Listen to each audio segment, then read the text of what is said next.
So this meeting is taking place at a particularly opportune moment.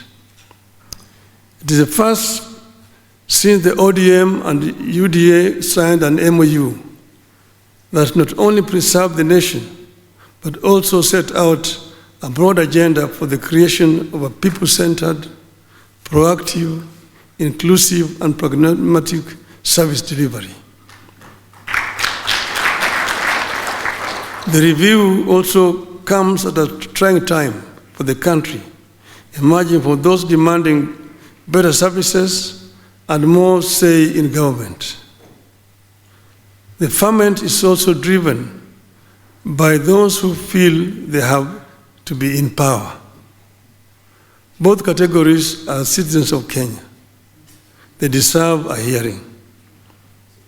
It is my hope that this policy and performance review could lead to a better understanding and ownership of the government by the people. With the lessons from the recent past, I would say that going forward, everything has to be about the people, not the leaders. One of the lessons I hope you have picked is that without the people's understanding and ownership of government policy design and execution, a perception will persist that the government is not delivering. So the persistent concern going forward must be, are we carrying the people along? You can be planting figures and so on. You have done this in the field of education. You have done this in the field of health. You have done this in the field of agriculture. You all those statistics, but are you carrying the people along? Every effort must be made to ensure that government policies and programs are consistently inclusive. Government programs must never leave anyone or any region behind, regardless of how the people voted in the last elections.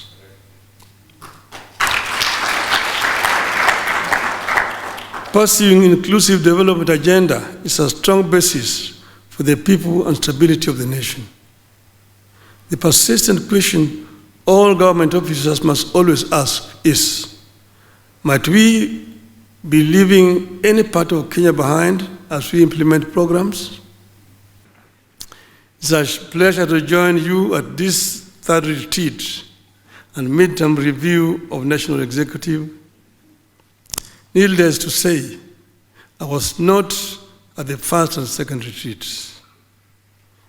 The views I share here are therefore those of a citizen who has watched from outside as the administration has struggled to deliver on its pledges. They are views of a consumer of government goods and services who has also had the privilege of running a government. Above all, I will speak as one who has journeyed with Kenya and who wishes this country well. I believe strongly that no matter our disagreements, our visions and disappointments, we have to have our country first. We may hold as lofty visions,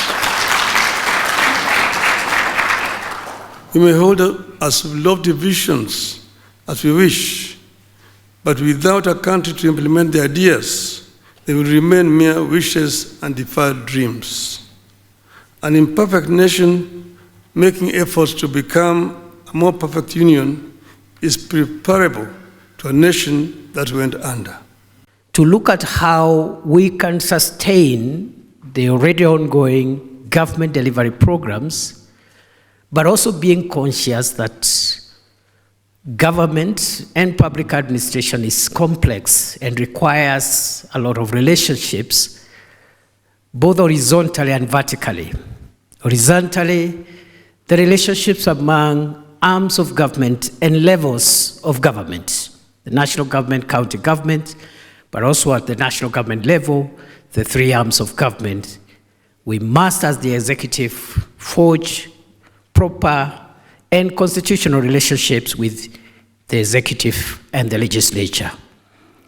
But also, more importantly, vertical relationships between those entrusted with public positions and how they relate with members of the public, our accountability to the people of Kenya.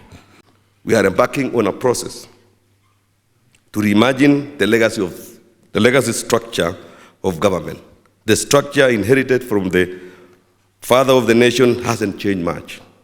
We still only see the structure having the president, then it was vice president, now deputy president, and the ministers. No one has asked whether the government organizational structure is supporting the strategy that is always placed on our table. We want to interrogate, and Your Excellency, we have called the first meeting on 30th June so that we can come and have a conversation to really understand whether the structure of government that we have supports and delivers the strategy that the administration has put on the table. We are also establishing a new framework for inducting state officials into government and introducing mandatory continuous training. We envision to forge a new breed of leaders at the apex of public service through leadership training so rigorous to borrow from the disciplined forces, because Kenya needs stewards of civil servants who serve with the same devotion as those who defend our borders. Into the future, we will not need to call on KDF to support basic civilian operations. Your Excellency, going forward, we are going to take the CSS and the principal secretaries into a semi-paramilitary training before they take off office, so that we can get discipline, we can instill patriotism, and no more are we going to be looking for interventions from the DOD for basic civilian operations. We shall have a disciplined team at the top. Upon your assent to the conflict of interest bill that will soon be ascended to, we will prepare an executive order placing the fight against graft directly in the hands of every cabinet secretary and every principal secretary. No more excuses, no more delays. But Your Excellency, this fight cannot be won by the executive alone. To the citizen watching their child learn in a crumbling ECD class or queue at an understaffed hospital, government is not divided into branches. For them, it is one promise broken or kept.